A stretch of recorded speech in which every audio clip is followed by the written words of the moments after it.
বরিশাল নগরীর লঞ্চঘাট এলাকা, যতদূর চোখ যায় থ্রি হুইলারের সারি, সিএনজি, ইজি বাইক, এলপিজি চালিত অটো ও ব্যাটারি রিকশার দাপট।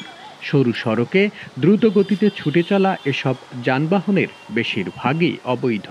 অবৈধ গাড়ি আছে, এই যেমন বেশি আছে অটো জাতীয় রিক্সা এবং অটো ইজি বাইক। আর এখন তো ড্রাইভিং লাইসেন্স নাই, আর কিছুই নাই, গাড়ির কাগজও নাই। আর এর জন্য খুব সমস্যা হয় সাধারণের ভিতরে গাড়ি চালাইতে। সাবেক মেয়র ইজি বাইকের লাইসেন্স প্রদানের ঘোষণা দিয়েছিলেন, তবে তা কার্যকর হয়নি। থেকে গেছে শুভঙ্করের ফাঁকি।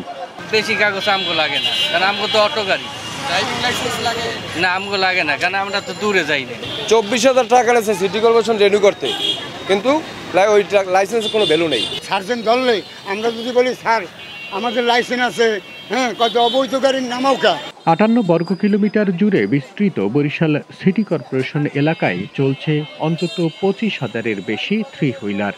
এর মধ্যে সিটি কর্পোরেশনের নিবন্ধিত মাত্র 7,610টি এবং বিআরটিএ অনুমোদিত 5,000, অর্থাৎ অর্ধেকেরও বেশি যান চলাচল করছে সম্পূর্ণ লাইসেন্স ছাড়াই। লাইসেন্স নবায়ন না হওয়ায় বছরে 10 কোটি টাকারও বেশি রাজস্ব হারাচ্ছে সিটি কর্পোরেশন। প্রভাবশালী মহল আর প্রশাসনকে ম্যানেজ করে চলা এসব অবৈধ যান থামাতে হিমশিম খেতে হয় নগর কর্তৃপক্ষকে। থ্রি হুইলার মানে হলুদ অটোরিকশা এর সংখ্যা অনুমোদিত 7,610 খানা। শুধুমাত্র আমাদের বিজ্ঞ ম্যাজিস্ট্রেট না থাকায় আমরা আমাদের কর্পোরেশন বা নগর ভবনের পক্ষ থেকে কোনো অভিযান পরিচালনা করতে পারছি না। অবৈধ যান নিয়ন্ত্রণের অভাবে নিত্যদিন ভোগান্তির শেষ নেই নগরবাসীর। যানজট, বিচ্ছিন্ন দুর্ঘটনা সবই এখন শহরের স্বাভাবিক দৃশ্য। বাসিন্দাদের অভিযোগ, নগরের ধারণ ক্ষমতা অনুযায়ী যানবাহনের সংখ্যা নিয়ন্ত্রণ করা। ওরা তো অনেকেই আছে কোনো নিয়ম মেনে চলে না, নিয়ম মানতে চায় না। এপাশের গাড়ি উল্টো দিকে গিয়ে রাস্তা আটকিয়ে রাখে। প্রশাসনিক একটা সহযোগিতা প্লাস ট্রাফিক থাকে, অন্যান্য পুলিশের থেকে, এই জিনিসগুলো আমরা একদমই সহযোগিতার দিক থেকে পাচ্ছি না। যানজট নিরসনের জন্য অটো কমাই দেওয়া উচিত। অটো সিএনজিগুলো মানে একটা নির্দিষ্ট সীমা থাকে, এতটা চলবে। লাইসেন্স নবায়নে উদ্যোগ নিলেও চালকদের পক্ষ থেকে তেমন সাড়া নেই।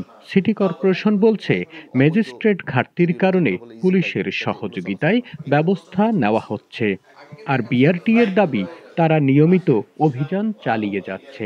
এগুলোর জন্য সিটি কর্পোরেশনের ভূমিকা বেশি, কারণ এগুলো নিয়ে আমরা কোনো কাজ করতে পারি না, আমাদের কোনো নাই।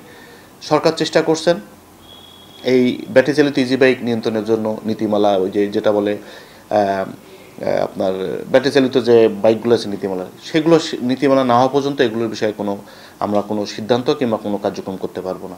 এগুলো আমরা নবায়ন করার জন্য আহ্বান করছিলাম, কিন্তু তারা খুব বেশি সাড়া দেয়নি, অর্থাৎ এরকম সাড়া আমরা পাইনি। এবং একই সাথে আমরা বলছি যে পুলিশকে আমরা চিঠি দিয়েছি এবং মৌখিক তাদের সাথে কথা বলেছি যে এগুলো যেন তাড়াতাড়ি বন্ধ করে দেয়, অর্থাৎ যেগুলো কাগজপত্র নাই সিটি কর্পোরেশনের প্রবেশের পারমিশনে তাদের বিষয়গুলো যেন তারা দেখে। এবং সেই হিসেবে ট্রাফিক পুলিশের যে ডিসি আছে তার সাথে আমি কথা বলছি আলাদা করে, তাকে বলে দিয়েছি এগুলো যেন ঠিক মনে করে। এবং তারা বলছে যে আমরা ধরছি, মামলাও দিচ্ছি, এভাবে চলছে আর কি। 2002 সালে বরিশাল সিটি কর্পোরেশন প্রতিষ্ঠার পর 2 দশক পেরুলেও সড়কে শৃঙ্খলা ফেরাতে পারেনি কোনো পরিষদ।